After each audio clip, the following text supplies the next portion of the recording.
Check if DIY logo design tools are right for you. Advantages.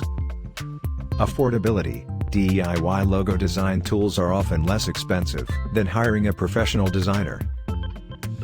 Convenience. These tools are user-friendly and allow you to design a logo from the comfort of your own home, without the need for meetings or consultations. Speed. With a DIY logo design tool, you can create a logo quickly and easily, without having to wait for a designer to complete the project. Control. You have complete control over the design process, with the ability to make changes and revisions as needed. Disadvantages. Limited creativity. DIY logo design tools may offer limited options when it comes to design elements, fonts, and color choices, which can result in a generic or uninspired logo.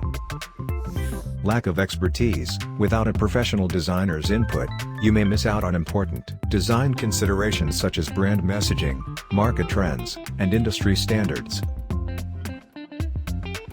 Time-consuming. While DIY logo design tools are convenient, creating a logo can still be time-consuming if you're not experienced in graphic design.